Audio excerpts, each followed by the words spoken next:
Borobudur tertimbun lahar Merapi? Bagaimana bisa? Konnichiwa minasan. Selamat datang di Nindo Traveling.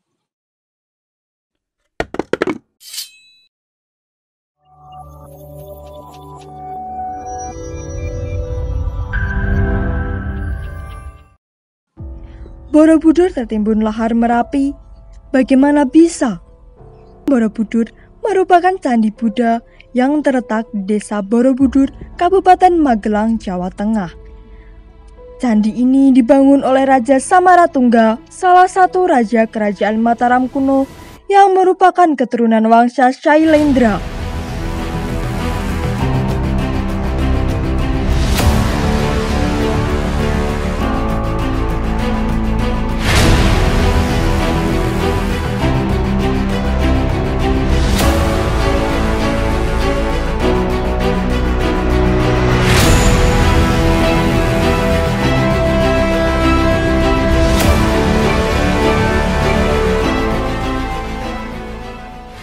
Nama Borobudur merupakan gabungan dari kata bara dan budur yang berasal dari bahasa Sanskerta.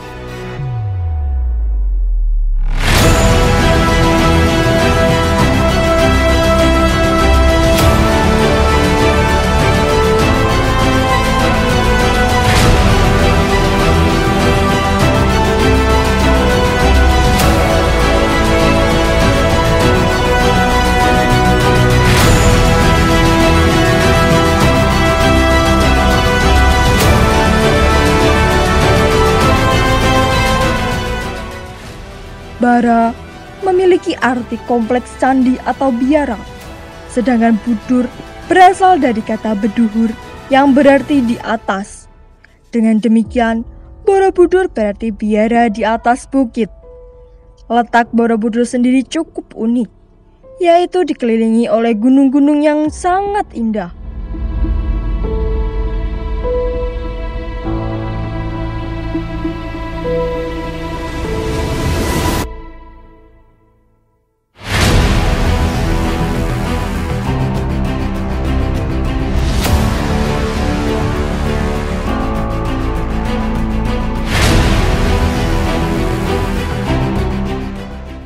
Gunung-gunung yang mengelilingi Candi Borobudur diantaranya, di sebelah timur terdapat Gunung Merbabu dan Gunung Merapi.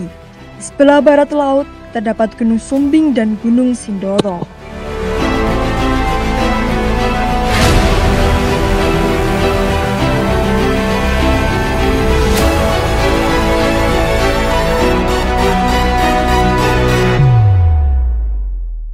Karya seni terbesar yang merupakan hasil karya sangat mengagumkan dan tidak lebih masuk akal lagi bila dikatakan Candi Borobudur pernah mengalami kerusakan.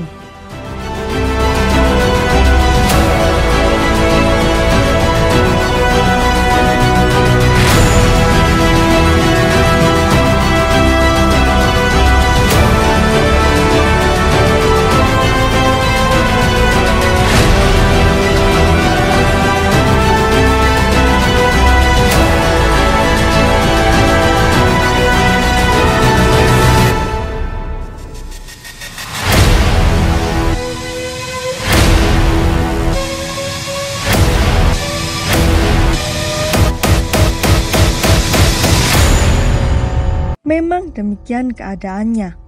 Candi Borobudur terlupakan selama tenggang waktu yang cukup lama, bahkan sampai berabad-abad. Bangunan yang begitu megahnya dihadapkan pada proses kehancuran. Kira-kira hanya 150 tahun Candi Borobudur digunakan sebagai pusat ziarah waktu itu, yang singkatnya dibandingkan dengan usia ketika pekerja menghiasi atau membangun Bukit Alam Candi Borobudur dengan batu-batu di bawah pemerintahan yang sangat terkenal, yaitu Samaratungga, sekitar tahun 800-an dengan berakhirnya Kerajaan Mataram tahun 930 Masehi. Pusat kehidupan dan kebudayaan Jawa bergeser ke arah timur.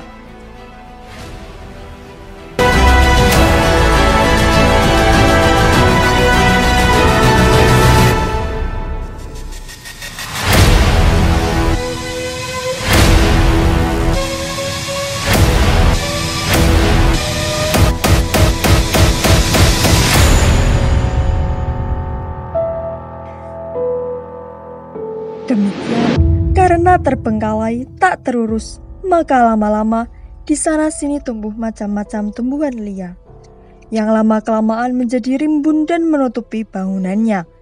Pada kira-kira abad ke-10, Candi Borobudur terbengkalai dan terlupakan. Namun, beberapa sumber mengatakan bahwa candi itu ditemukan dalam keadaan terkubur. Beberapa mengatakan Borobudur awalnya berdiri dikelilingi rawa, kemudian terpendam karena letusan Merapi. Hal tersebut berdasarkan prasasti Kalkuta bertuliskan Amawa, berarti lautan susu. Kata itu yang kemudian diartikan sebagai lahar Merapi. Kemungkinan Borobudur tertimbun lahar dingin Merapi.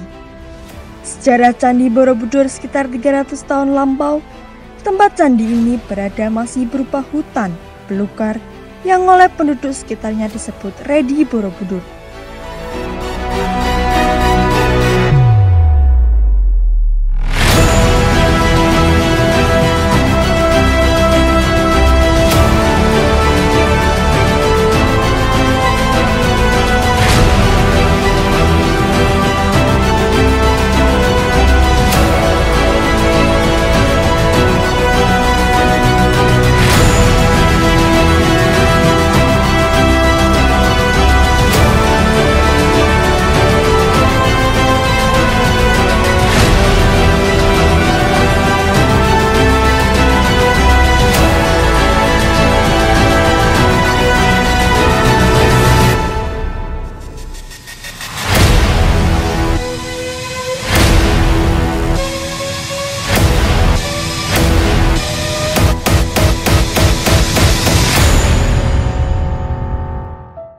Untuk pertama kalinya, nama Borobudur diketahui dari naskah Nagara Kertagama karya Mpu Prapanca pada tahun 1365 Masehi. Disebutkan tentang biara di Budur. Kemudian pada naskah Babat Tanah Jawi, ada berita tentang Mas Dana, seorang pemberontak terhadap Raja Pakubuwono I yang tertangkap di Redi Borobudur dan dijatuhi hukuman mati. Kemudian pada tahun 1758 tercetus berita tentang seorang pangeran dari Yogyakarta, yakni Pangeran Monconagoro, yang berminat melihat arca seorang ksatria yang terkurung dalam sangkar. Pada tahun 1814,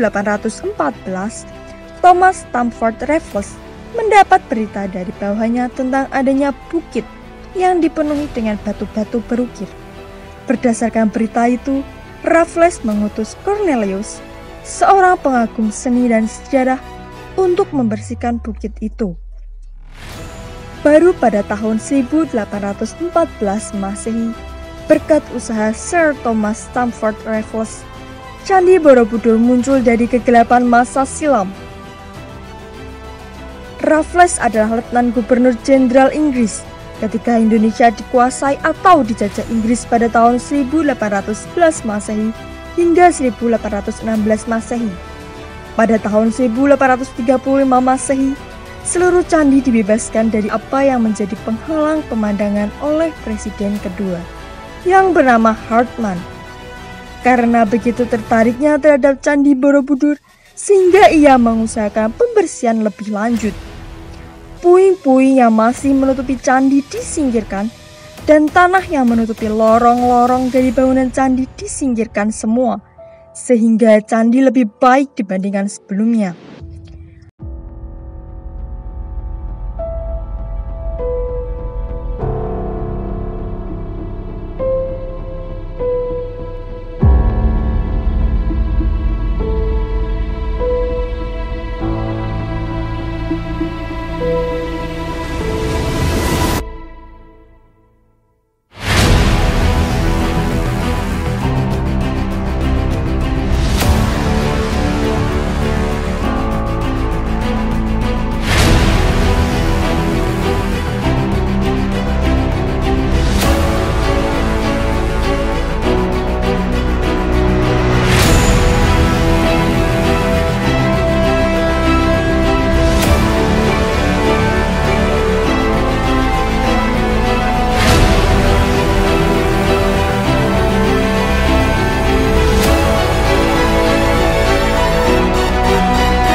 Bagaimana bisa orang zaman dulu membangun bangunan semegah ini dengan bahan seadanya saja?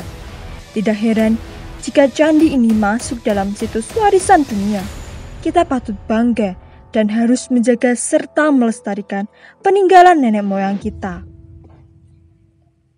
Nah, itu tadi sedikit informasi tentang indahnya negara ini, tentang keanekaragaman budayanya, tentang peninggalan-peninggalan nenek moyang yang sangat bersejarah dan berarti bagi kelangsungan hidup kita. Jangan lupa untuk subscribe, aktifkan lonceng notifikasi, like, comment, and share untuk mendapatkan informasi seputar peluang kerja Jepang, beasiswa kuliah Jepang, dan berita Jepang Indonesia lainnya. Jangan lupa kunjungi website Nindo Official www.nindo.com dan Instagram @officialnindo. Sampai jumpa di next video.